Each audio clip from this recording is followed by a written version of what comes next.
Hello student, आपका स्वागत है हमारे यूट्यूब चैनल स्टडी विद विकास में। तो स्टूडेंट, इस वीडियो में डिस्कस करेंगे एंजाइम के बारे में।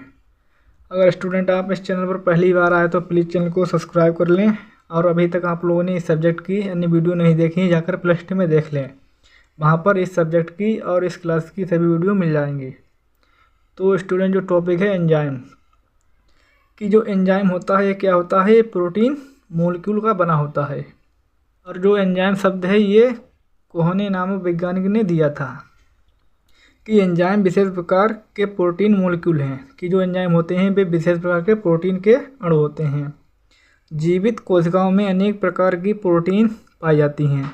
इनमें से अनेक प्रोटीन एंजाइम के रूप में कार्य करती हैं। एंजाइम शब्द की खोज कोहने ने की थी।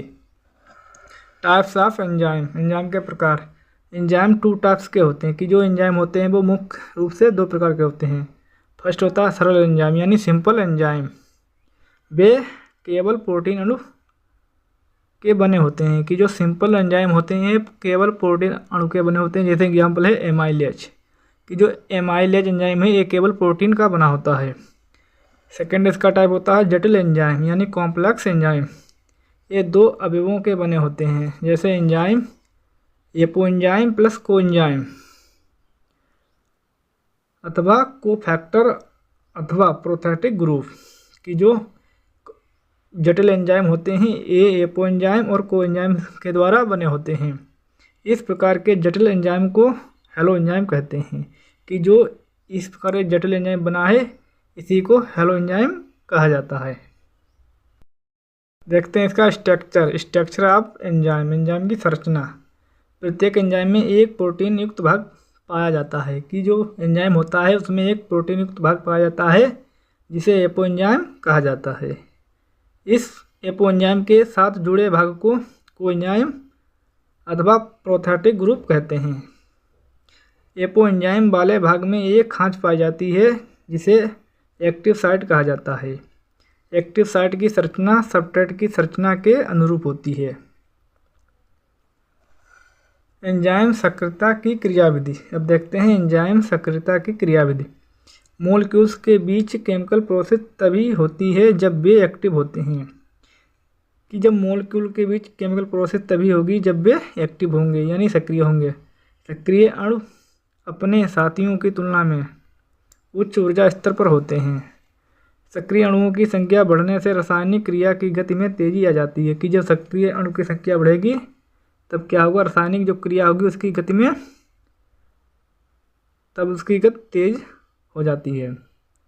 निष्क्रिय अणु को सक्रिय करने के लिए ऊर्जा की आवश्यकता होती है। कि जो निष्क्रिय अणु होते हैं उनको सक्रिय करने के लिए ऊर्जा की नीड होती है। इसे एनर्जी ऑफ एक्टिवेशन कहते हैं, और यही ऊर्जा क्या कहलाती है, एनर्जी ऑफ एक्टिवेशन। हाँ, एंजाइम क्रिया में 2 पद होते हैं। फर्स्ट होता है एंजाइम सब्सट्रेट कॉम्प्लेक्स फॉर्मेशन। कि एंजाइम के अणु कैपिटल ई कामा सब्सट्रेट यानी कैपिटल एस अणु मिलकर एंजाइम सब्सट्रेट ईएस कॉम्प्लेक्स बना लेते हैं। यह क्रिया एंजाइम की एक्टिव साइट पर होती है। इसी स्थान पर सब्सट्रेट ट्रांसफॉर्मेशन के अंतिम उत्पाद पी का निर्माण होता है। इस प्रकार आप समझिए, जैसे एंजाइम प्लस सब्सट्रेट, अब क्या होगा, एंजाइम सब्सट्रेट कॉम्प्लेक्स का निर्माण होगा। और ये सब्सट्रेट कॉम्प्लेक्स क्या करता है, एंजाइम प्लस प्रोडक्ट का निर्माण करता है। इस क्रिया के लिए 2 मत दिए गए हैं। लॉक एंड की मॉडल ये एग्जाम की दृष्टि से शॉर्ट नोट में ज़्यादा पूछा जाता है, आप इसे अच्छी तरह से प्रिपेयर कर लें, ये इम्पोर्टेंट भी है। एंजाइम मोलिक्यूल तथा सब्सट्रेट की तुलना लॉक तथा की से की जाती है। कि जो लॉक एंड की मॉडल होता है इसमें क्या होता है, एंजाइम मोलिक्यूल तथा सब्सट्रेट की जो तुलना होती है वो ताला और चाबी से की जाती है। यदि चाबी सही होगा या होगी तो ताला खुल जाएगा या बंद हो जाएगा। ताला कुंजी सिद्धांत के अनुसार एंजाइम में एक एक्टिव साइट होती है जिसमें विशिष्ट यौगिक उसी प्रकार फंस जाता है जैसे ताले में चाबी। जैसे ई है एंजाइम प्लस सब्सट्रेट यानी E S, enzyme substrate complex बन गया। और ये एंजाइम सब्सट्रेट क्या करेगा, ईपी यानी एंजाइम प्रोडक्ट का फॉर्मेशन करेगा, और इधर ईपी यानी एंजाइम अलग हो जाएगा और प्रोडक्ट अलग हो जाएगा। अब देखते हैं इसके गुण। फर्स्ट होता है उत्प्रेरक के रूप में कार्य करते हैं, कि जो एंजाइम होते हैं वे उत्प्रेरक के रूप में कार्य करते हैं। सेकेंड होता है जीवों में अभिक्रिया की दर को प्रभावित करते हैं, कि जो एंजाइम क्या होते हैं, एनिमल होते हैं उनमें अभिक्रियाएं होती हैं, उनकी दर को प्रभावित करते हैं। ये अभिक्रिया में संश्लेषण तथा विश्लेषण को प्रेरित करते हैं। नेक्स्ट है अभिक्रियाओं की गति को बढ़ाने तथा घटाने में, कि जो एंजाइम होते हैं वो अभिक्रिया की गति को बढ़ा भी सकते हैं और घटा भी सकते हैं। स्टूडेंट, ये टॉपिक हमारा हो गया एंजाइम।